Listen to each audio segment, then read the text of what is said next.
அப்பவும் இப்பவும் எப்பவும் சென்னை அதிரடி collection சரவெடி celebration. GT Holidays, South India's #1 travel brand. You know you are special when you're with GT Holidays.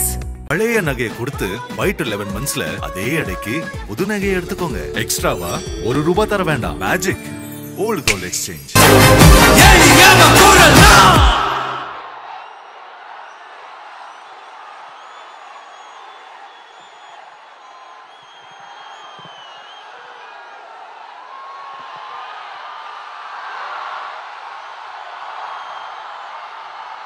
என்ன கண்ணுங்களா, எல்லாரும் எப்படி இருக்கீங்க?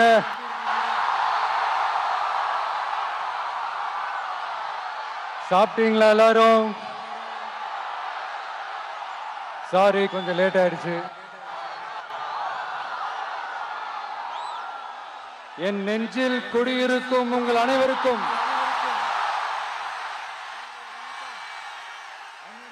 என்னுடைய வணக்கம்.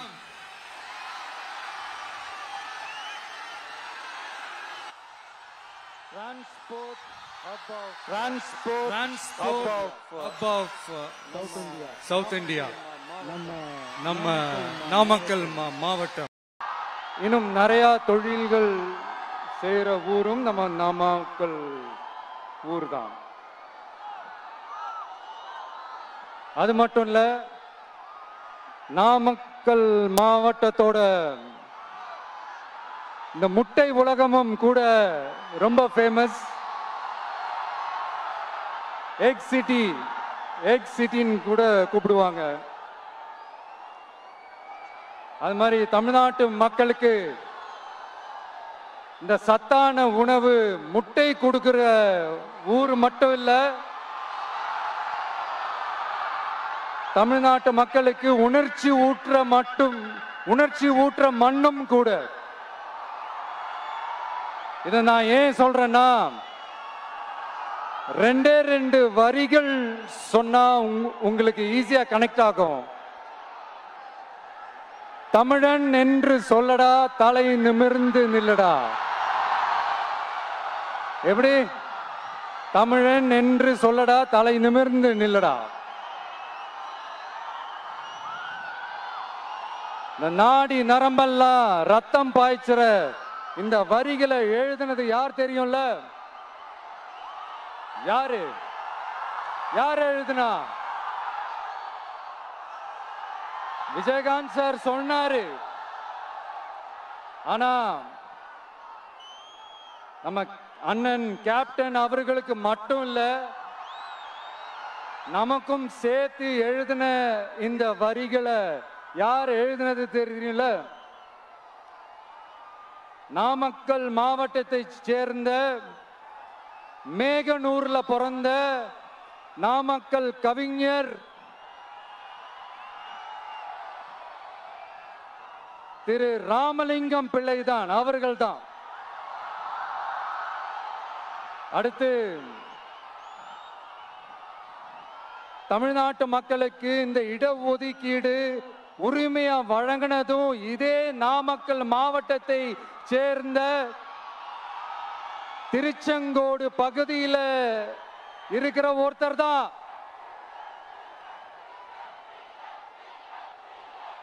நம்ம சென்னை மாகாணத்தோட முதலமைச்சரா இருந்த சுப்பராயன் அவர்கள். அவர்தான் அந்த மாபெரும் மனிதர். மக்களுக்கு இடஒதுக்கீடு உரிமைய வழங்கினதுல இவருக்கு மிகப்பெரிய ஒரு பங்கு ஒன்று இருக்கு. அதுதான் இந்த கம்யூனல் GO 1071 அதை கொண்டு வந்து பட்டியலின மக்களுக்கும் பிற்படுத்தப்பட்ட மக்களுக்கும் இத வழங்கினாரு. அதனாலதான் அவரு முதலமைச்சரா பதவியேற்றதுக்கு அப்புறம் முதல் தமிழர் அப்படின்ற அந்த பெருமையோட சொன்னது மட்டும் இல்லாம, இதே நாமக்கல்ல அவருக்காக ஒரு மணிமண்டபம் கட்டுவோம்னு வாக்குறுதி நம்பர் 456 கொடுத்தது யாரு?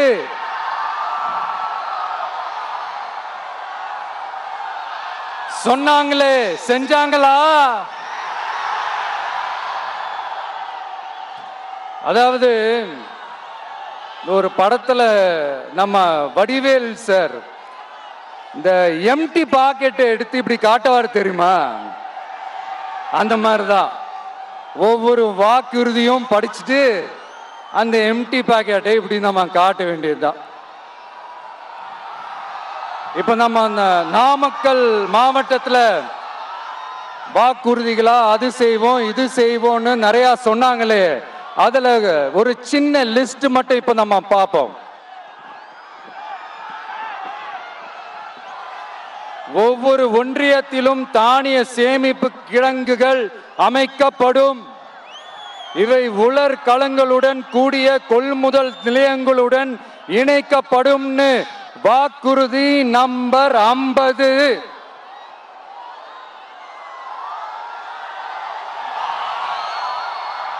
கொப்பரை தேங்காயை தமிழக அரசே கொள்முதல் செய்யும். அதிலிருந்து தேங்காய் எண்ணெயை உற்பத்தி செய்து நியாய விலை கடைகள் மூலம் விற்பனை செய்ய நடவடிக்கை எடுக்கப்படும். வாக்குறுதி நம்பர் 66.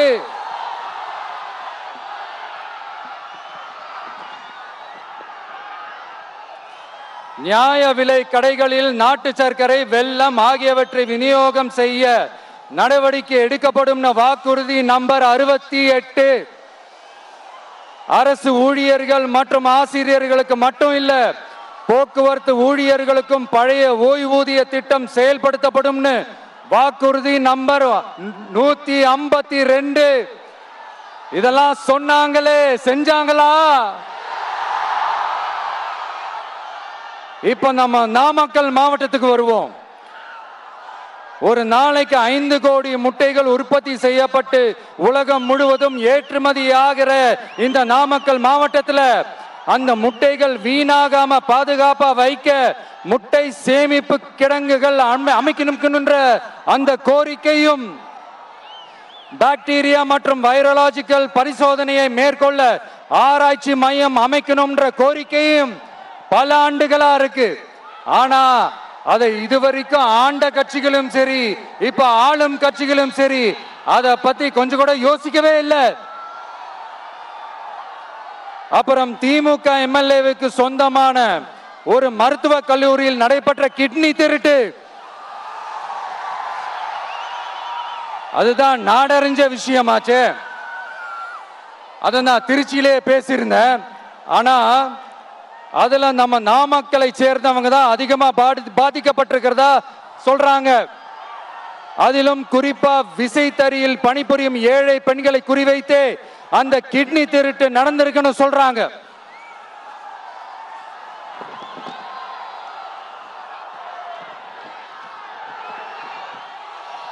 இதுல ஈடுபட்டவங்களை யாரா இருந்தாலும் நம்ம ஆட்சி அமைஞ்சதும் கடுமையாக தண்டிக்கப்படுவார்கள். இந்த கிட்னி திருட்டுக்கு ஆரம்பம் எங்க இருக்குன்னு பாத்தீங்கன்னா கந்துவட்டி கொடுமையில இருக்கு. அதாவது விசைத்தறி தொழிலாளர்களோட வாழ்க்கை தரத்தையும் பொருளாதாரத்தையும் இந்த ஏமாற்று மாடல் திமுக அரசு மேம்படுத்தாத காரணத்தால அவங்க கிட்னி விற்கிற அளவுக்கு தள்ளப்பட்டிருக்கிறாங்க. இது எவ்வளவு பெரிய ஒரு கொடுமை! விசை தொழிலாளர்களோட வாழ்க்கை தரத்தையும் பொருளாதாரத்தையும் மேம்படுத்த தேவையான தீர்வுகளை யோசிச்சு உறுதியா எங்க தேர்தல் அறிக்கையில சொல்வோம்.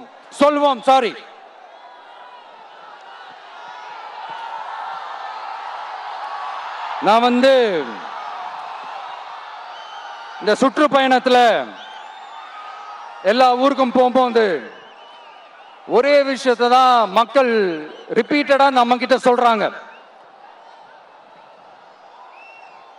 அடிப்படை சாலை வசதி, குடிக்க நல்ல குடிநீர், ஒரு நல்ல மருத்துவ வசதி இல்ல, நல்ல டாக்டர்ஸ் இல்ல, பெண்கள் பாதுகாப்பு. இதத்தான் அவங்க கேட்கிற இந்த அடிப்படை விஷயங்கள் அவங்க பெருசா எதுவுமே கேட்கறது இல்ல. என்னப்பா இந்த விஜய் எங்க போனாலும் கேள்வியா கேட்கிறாரு, இவர் வந்தா என்ன செய்வாருன்னு கேட்டதுக்கு 2 இடத்துல அதுக்கான விளக்கத்தை ஒண்ணு சொன்னோம். கல்வி, ரேஷன், மருத்துவம், குடிநீர், அடிப்படை சாலை வசதி, மின்சாரம், போக்குவரத்து, பெண்கள் பாதுகாப்பு, சட்டம் ஒழுங்குன்னு இந்த மாதிரி அடிப்படை விஷயங்கள்ல எந்த சமரசமும் இல்லாம கரெக்டா செய்யப்படும்னு சொன்னோம். இதைத்தானே எல்லாரும் சொன்னாங்க, அதே தான் இவரும் சொல்றாரு. இவர் என்ன புதுசா என்ன சொல்லிட்டாரு? புதுசா எதுவுமே சொல்லலையே. ஐயா, அரசியல் மேதைகளே, பெரியவங்களே, ஒரு மனுஷனுக்கு சாப்பிடறதுக்கு நல்ல சோறு, படிக்கிறதுக்கு நல்ல கல்வி, குடிக்கிறதுக்கு நல்ல குடிநீர், அவனை பார்த்துக்கிறதுக்கு நல்ல மருத்துவ வசதி, வேணுங்கிற இடத்துக்கு போயிட்டு வர்றதுக்கு நல்ல போக்குவரத்து, அதுக்கான சாலை வசதி, பாதுகாப்பான ஒரு வாழ்க்கை, இதுதானே ஒரு மனுஷனுக்கு அடிப்படை தேவை. இன்னைக்கும் இது நம்ம எல்லாருக்கும் இது தேவைதானே. அப்புறம் அதை சரியா செய்வோம்னு சொல்றது தானே சரி. அதனாலதான் சொன்னோம், எது நடைக்கு சாத்தியமோ, எது உண்மையோ அதை மட்டும் தான் சொல்லுவோம், அதை மட்டும் தான் செய்வோம்.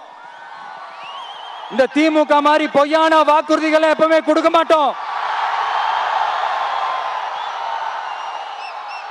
புதுசா சொல்லுங்க, புதுசா சொல்லுங்கன்னா என்னத்த சொல்றது எனக்கு புரியலையே. என்னத்த புதுசா சொல்றது?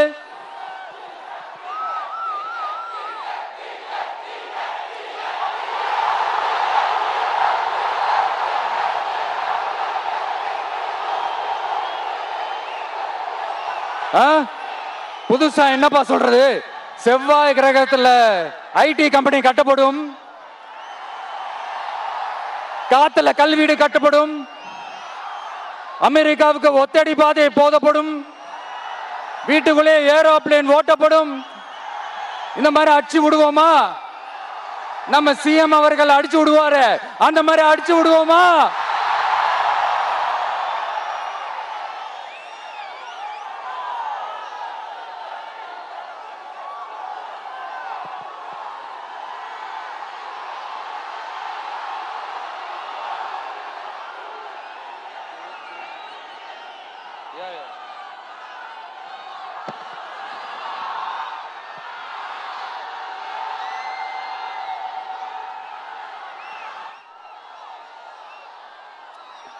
நான் ஏற்கனவே சொன்னதை தான் இங்க நான் திரும்பவும் சொல்றேன். ஒண்ணு, இந்த பாசிச பாஜக அரசோட எப்பவுமே நாங்க ஒத்து போக மாட்டோம். ஒண்ணு. ரெண்டாவது, இந்த திமுக அரசு மாதிரி அண்டர் கிரவுண்ட் டீலிங், மறைமுக உறவுக்காரர்களா இந்த பாஜகவோட எப்பவுமே நாம இருக்க மாட்டோம். 2. மூணாவது, மூச்சுக்கு 300 தடவை அம்மா அம்மா அம்மான்னு சொல்லிக்கிட்டு ஜெயலலிதா மேடம் சொன்ன அந்த விஷயத்தை டோட்டலா மறந்துட்டு ஒரு பொருந்தா கூட்டணியா ஒரு கூட்டணியை ஒண்ணு அமைச்சுக்கிட்டு கேட்டா தமிழ்நாட்டோட நலனுக்காக இந்த பாஜகவோட கூட்டணி வச்சிருக்கோம்னு சொல்லிக்கிறாங்களே, அவங்கள மாதிரியே நாம இருக்க மாட்டோம். இல்ல, நான் தெரியாம தான் கேக்குறேன். இந்த பாஜக அரசு தமிழ்நாட்டுக்கு என்ன செஞ்சுட்டாங்க? நீட்டை ஒழிச்சிட்டாங்களா? கல்விக்கு தேவையான அந்த நிதியை முழுசா கொடுத்துட்டாங்களா? இல்ல தமிழ்நாட்டுக்கு தேவையான எல்லா விஷயங்களையும் தான் சரியா செஞ்சுட்டாங்களா? அப்புறம் எதுக்காக இந்த சந்தர்ப்பவாத கூட்டணின்னு நான் கேட்கல. புரட்சி தலைவர் எம்ஜிஆர் அவர்களோட உண்மையான தொண்டர்கள் அவங்க கேட்கிறாங்க. சரிப்பா, அவங்க கூட்டு பொரியல் அப்பளம்னு எதையாவது கிண்டிக்கிட்டோம், நமக்கு எதுக்கு? மக்களே, இன்னொரு முக்கியமான விஷயம், இத கவனமா கேளுங்க. அதிமுக பாஜக நேரடி ஒரு உறவுக்காரர்கள்னு எல்லாருக்குமே தெரியும். அவங்களோட கூட்டணி மேல மக்களுக்கு எந்த ஒரு நம்பிக்கையும் இல்லைன்னு எல்லாருக்குமே தெரியும். ஆனா அட் த சேம் டைம் இந்த திமுக குடும்பம் இந்த பாஜகவோட அண்டர் கிரவுண்ட் டீலிங், மறைமுக உறவுக்காரர்களா இருக்காங்கன்றது தயவு செஞ்சு மறந்துடாதீங்க. வரப்போற தேர்தல்ல, அடுத்த வருஷம் வரப்போற தேர்தல்ல நீங்க திமுகவுக்கு ஓட்டு போட்டீங்கன்னா அது பாஜகவுக்கு ஓட்டு போட்ட மாதிரி.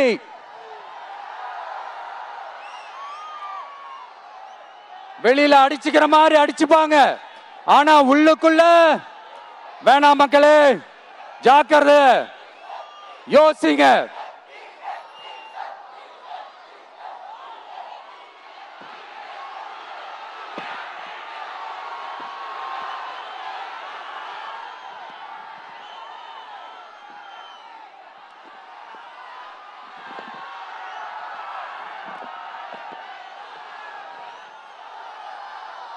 அதனாலதான் மறுபடியும் சொல்றேன், திரும்பவும் சொல்றேன், 2026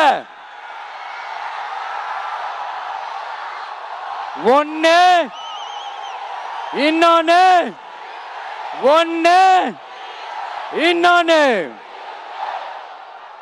அதாவது ஒன்னு மாபெரும் மக்கள் சக்தி கொண்ட எளியோரின் குரலா இருக்கிற களத்துல இருக்கிற டிவிக்கு, இன்னொன்னு கொள்கை என்ற பேர்ல மக்களை ஏமாத்திக்கிட்டு கொள்ளையடிச்சுக்கிட்டு தமிழ்நாட்டை ஏமாத்துற இந்த டிஎம்கே. இந்த ரெண்டு பேருக்கு நடுவுல தான்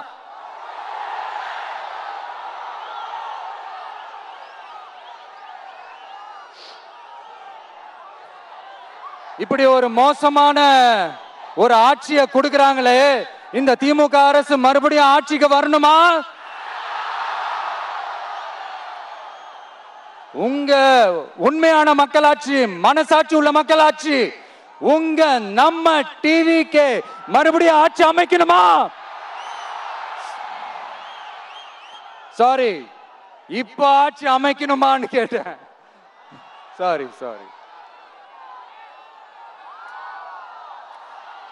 நண்பா, நண்பி, தோழா, தோழி, என் மேல இவ்வளவு நம்பிக்கை வச்சிருக்கிறீங்களா? என்ன இவ்வளவு நம்புறீங்களா? பார்த்தலாம், ஒரு கை பார்த்தலாம். சத்தியமா சொல்றேன், நானும் ஒரு 2-3 வாரத்துக்கு முன்னாடி என்னமோ ஏதோ நினைச்சேன். பார்த்தலாம், சத்தியமா பார்த்தலாம். கான்பிடண்டா இருங்க மக்களே, நல்லதே நடக்கும், வெற்றி நிச்சயம். மீண்டும் சந்திக்கும் வரை நன்றி, வணக்கம்.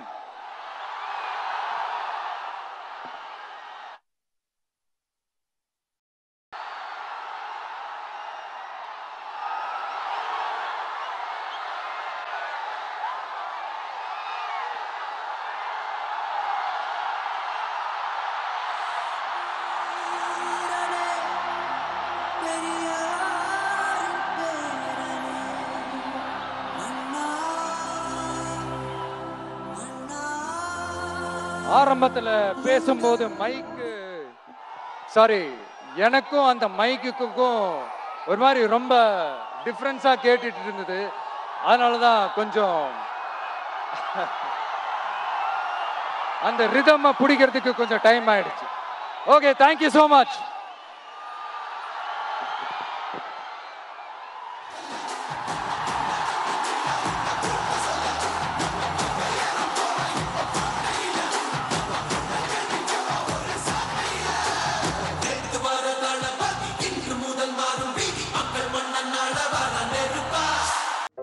நக்கீரன் டிவிக்கு சப்ஸ்கிரைப் செய்யுங்கள். உங்கள் ஆதரவே எங்கள் பலம்.